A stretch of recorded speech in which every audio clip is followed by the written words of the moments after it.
not subscribed. Hello बच्चों, आज हम लोग एक्सरसाइज 1.3 का जितना भी क्वेश्चन है सबका सॉल्यूशन देखेंगे। इसका क्वेश्चन नंबर 1, 2 और 3 तीनों सिमिलर क्वेश्चन है, तो मैं क्वेश्चन नंबर 3 से स्टार्ट करता हूँ। बच्चों, क्वेश्चन नंबर 3 ए यहाँ पर हमको गिवन टर्म है। अब इसमें से देखना है कि कौन सा इसमें ट्रू है और कौन सा इसमें फॉल्स है। इसमें ट्रू एंड फॉल्स को चेक करना है। तो ट्रू फॉल्स को चेक करने के पहले एक बार हम लोग फिर से एलिमेंट एंड सबसेट को देख लेते हैं। जैसे यहाँ पर ए सेट है, इसमें कितने एलिमेंट्स हैं? 1, 2, 3 एंड 4। जो जिस टर्म में है वो उसी तरह उसका एलिमेंट हो जाएगा। जैसे 1 is the element of A, 1 is the element of A. अगर मैं इसको एक कर्ली ब्रैकेट में घेर दूं तो ये क्या हो जाएगा? इसका सबसेट हो जाएगा। अब 1 के बारे में हो गया। चलिए 2 जो है वह 2 जैसे है वैसे ही एलिमेंट होगा।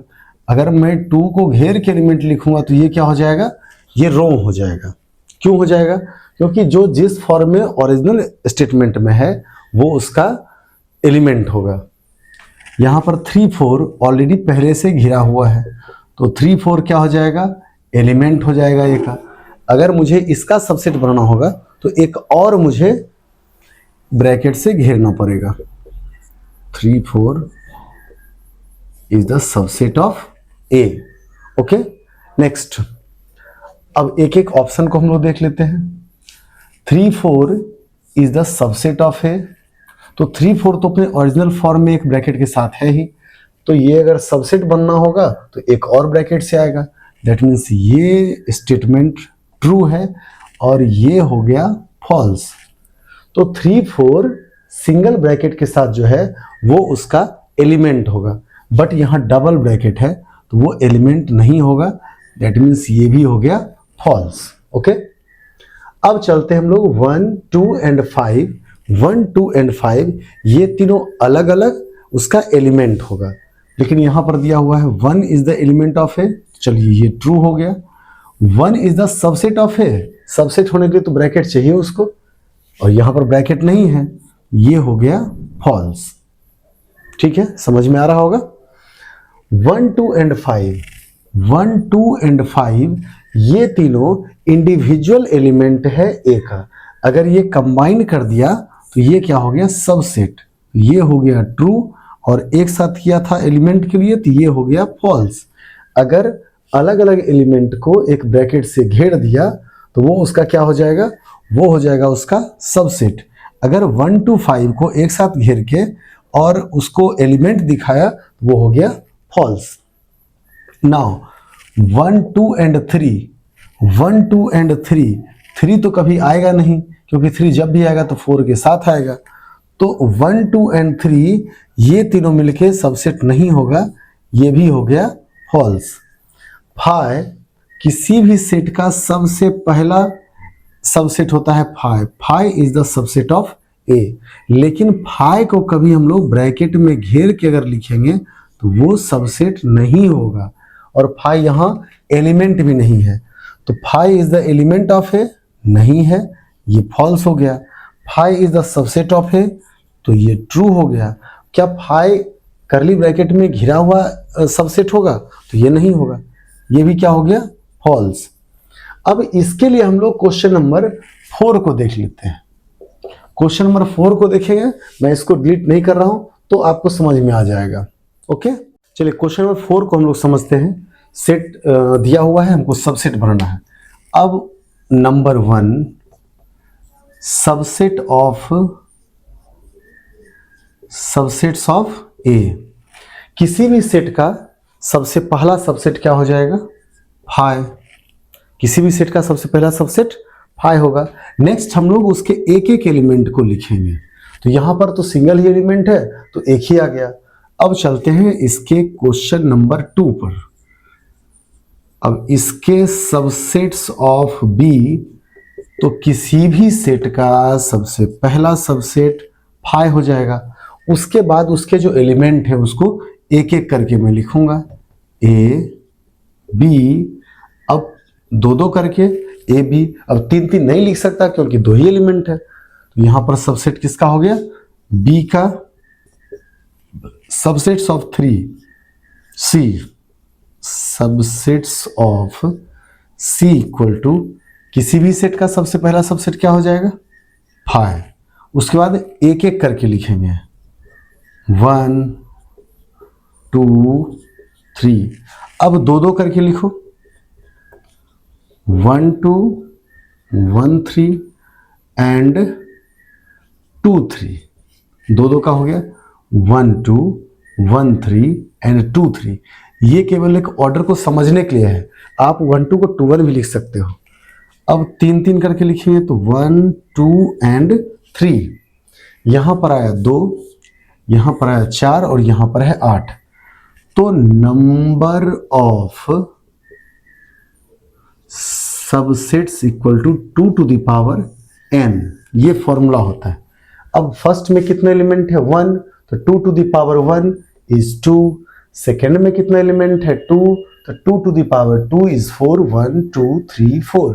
थर्ड में कितना है तो 1 2 3, तो 2 टू द पावर 3 इज 8, 1 2 3 4 5 6 7 8। यहां पर कितने एलिमेंट्स हो गए, सबसेट्स हो गए 8। अब यहां आप एक चीज देखो, मान लीजिए यहां पर एक सेट दे दिया है 1 2 3, तो 1 is the element of C, but 1 को अगर आपने करली ब्रैकेट से घेर दिया तो वो सबसेट हो गया सी का। 1 को आपने ब्रैकेट में घेरा तो वो क्या हो गया, सबसेट हो गया सी का। दैट मीन्स 1 यहां पर जो था, 1 अगर सिंगल है तो वो एलिमेंट होगा ए का, ये ट्रू हो गया। और 1 को अगर आपने करली ब्रैकेट से घेर दिया तो वो उसका सबसेट हो गया। 3 4 ऑलरेडी घिरा हुआ था तो ये इसी तरह इसका एलिमेंट हो जाएगा। 3 4 इज एलिमेंट ऑफ ए, यहां पर दिखा, हाँ 3 4 is the element of A. अगर इसको एक और ब्रैकेट दे दिया तो वो उसका क्या हो जाएगा, सबसेट। इसलिए क्वेश्चन नंबर 3 और 4 दोनों समझ में आ गया होगा। नेक्स्ट चलिए हम लोग क्वेश्चन नंबर 5 को देखते हैं। How many elements has power set of A, power set of A में कितने एलिमेंट्स होंगे if A equal to 5। 5 means क्या, कुछ नहीं, तो इसका पावर सेट ऑफ ए क्या हो जाएगा, power set of A equal to 5 को मैंने घेर दिया। अब थोड़ा सा यहाँ पर एक कंसेप्ट और समझना है, आप एग्जाम्पल में देखे भी होंगे। If A equal to A B, A एक सेट है जिसमें दो एलिमेंट है ए और बी, तो इसका सबसेट क्या हो गया, subsets equal to 5 A and B. अब इसका पावर सेट क्या हो जाएगा, तो एलिमेंट वही सब होगा जो सबसेट में है, केवल उसको एक और करली ब्रैकेट में बंद कर देते हैं। That means number of subset जो होगा वही number of elements of power set of A हो जाएगा। तो यहां पर 2 था तो 2 टू द पावर 2 इज 4, यहां ए बी भी होगा एंड यहां पर भी ए बी चलाएगा। ओके, अब देखिए यहां पर 1 एलिमेंट है तो 2 to the power 1, A is 5, कोई एलिमेंट नहीं है, तो यहां पर क्या हो जाएगा 2 to the power 0, that means 1। Okay, question number 5 समझ में आ गया। अब चलते हैं right the following as intervals. यहां पर इंटरवल की हम लोग बात करें तो इंटरवल हम लोग कंसेप्ट में पढ़ भी चुके हैं पीछे। इंटरवल्स 2 प्रकार का होता है, पहला होता है ओपन इंटरवल, दूसरा होता है क्लोज इंटरवल। तो जिधर इक्वल का साइन है उस नंबर के साथ क्लोज इंटरवल होगा, और जिस साइड इक्वल का साइन नहीं है वहां ओपन इंटरवल होगा। ये हुआ ओपन इंटरवल और ये हुआ क्लोज इंटरवल। ये सब कंसेप्ट आप लोग सेट के फर्स्ट वीडियो में देख सकते हैं। नेक्स्ट हम लोग को ये लिखना है, किसमें, इंटरवल में लिखना है। इंटरवल यहाँ पर -4 एंड 6 लिख दीजिए। -4 की तरफ इक्वल नहीं है तो स्मॉल ब्रैकेट, 6 की तरफ इक्वल है तो स्क्वायर ब्रैकेट। ओके, यहाँ पर है -12 एंड -10, दोनों में से कहीं भी इक्वल नहीं है तो दोनों तरफ स्मॉल ब्रैकेट। यहाँ पर 0 एंड 7, तो 0 एंड 7, 0 की तरफ इक्वल है, 7 की तरफ इक्वल नहीं है, तो 0 की तरफ square bracket means close interval and 7 की तरफ ओपन इंटरवल। अब यहाँ पर 3 और 4 दोनों की तरफ इक्वल है, दैट मीन्स क्या हो जाएगा, 3 एंड 4 दोनों में हो गया क्लोज इंटरवल। हम लोग देखें कि 7 नंबर क्वेश्चन जो है जस्ट इसका वाइस वर्सा है, ठीक उल्टा है। अब यहां पर दिया हुआ था इंटरवल में लिखना है, यहां इंटरवल दिया हुआ है सेट बिल्डर में लिखना है, तो सीधे इसको अपोजिट यहां पर कर दो। क्या हो जाएगा, x such that x belongs to R, x such that x belongs to R, कहां से कहां तक, x का वैल्यू -3 to 0 है, x का वैल्यू -3 to 0 है, दोनों तरफ ओपन इंटरवल है, यहां इक्वल का साइन नहीं होगा। अब यहां पर क्या है, x such that x belongs to R, दोनों साइड यहां पर क्लोज इंटरवल है, तो यहां पर 6 to 12 दोनों तरफ हम लोग क्या कर देंगे, इक्वल का साइन दे देंगे, और आप इन दोनों को सॉल्व कर लो। यहां पर हम लोग एक चीज देख रहे हैं कि पावर सेट सबसेट का क्वेश्चन दोनों सिमिलर है, सिर्फ यहां पर ब्रैकेट का डिफरेंस है। इंटरवल में जिस एलिमेंट को इंक्लूड नहीं करना है उसके साइड हम लोग स्मॉल ब्रैकेट देंगे, जिस एलिमेंट को इंक्लूड करना है दैट मीन्स इक्वल का साइन है, वहां पर हम लोग क्लोज इंटरवल देंगे। लैंग्वेज में लिखें या फिर इसको सेट बिल्डर फॉर्म में लिखें। तो 1.3 में और कोई क्वेश्चन नहीं है, बाकी अगर और आपको कोई क्वेश्चन लगे कि पूछना है इससे रिलेटेड तो आप कमेंट बॉक्स में आकर के पूछ सकते हैं, हम लोग उसको सॉल्व कर देंगे। चलिए लास्ट इसका 2 क्वेश्चन बच गया, इसको भी हम लोग देख ही लेते हैं। व्हाट यूनिवर्सल सेट और sets would you propose for each of the following. इस 2 सेट के लिए आप कौन सा यूनिवर्सल सेट सेट कर सकते हो। आंसर इसका डिफर भी कर सकता है। अब आंसर डिफर कैसे करेंगे वो समझिए। यहां दिया हुआ है the set of right triangles. The set of right triangles किसका किसका पार्ट हो सकता है। पहला तो ये सेट ऑफ पॉलीगॉन्स का हो सकता है, दूसरा सेट ऑफ ट्रायंगल्स का भी हो सकता है। इसके लिए अगर मैं यूनिवर्सल सेट बनाऊं तो यह सेट ऑफ पॉलीगॉन्स, क्योंकि पॉलीगॉन्स में ट्रायंगल, क्वाड्रिलेटरल, पेंटागॉन्स सब हो जाएगा। तो एक ऐसा सेट जिसके अंदर ये इसका एलिमेंट हो जाए, वन ऑफ द एलिमेंट्स हो इसमें, तो सेट ऑफ पॉलीगॉन्स में सेट ऑफ ट्रायंगल्स तो हो ही सकता है।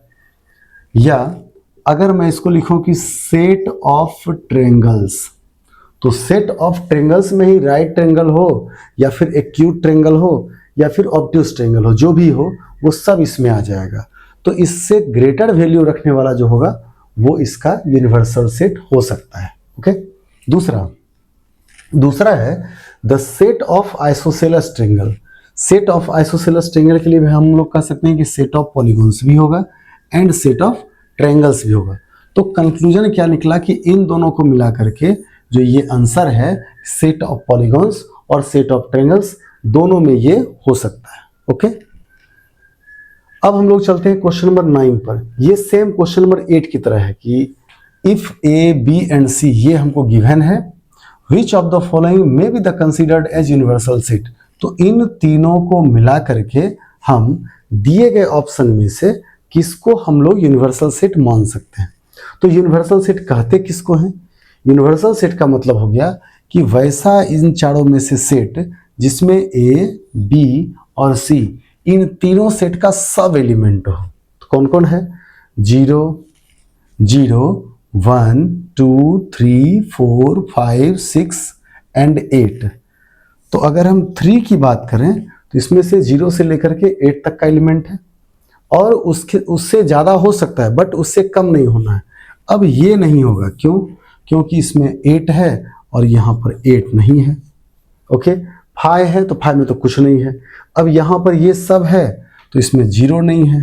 ओके, तो वह सेट जिसमें जितने भी और सेट्स हैं उस सब का एलिमेंट अगर उसमें है तो वह जो ग्रेटर सेट है उसको हम लोग क्या बोलेंगे, यूनिवर्सल सेट। तो अब यूनिवर्सल सेट भी समझ में आ गया होगा कि हम लोग कैसे उसको एडजस्ट करते हैं या फिर उसको आइडेंटिफाई करते हैं। बाकी नेक्स्ट वीडियो में हम 1.4 का सॉल्यूशन लेकर के आएंगे। हमको विश्वास है कि आप लोगों को समझ में आ गया होगा। बाकी अगर और आप लोगों के पास कोई सुझाव है या फिर कुछ शेयर करना हो, कोई क्वेश्चन और आस्क करना हो, तो आप लोग ग्रुप में आकर के कमेंट सेक्शन में लिख सकते हैं। बाकी थैंक यू।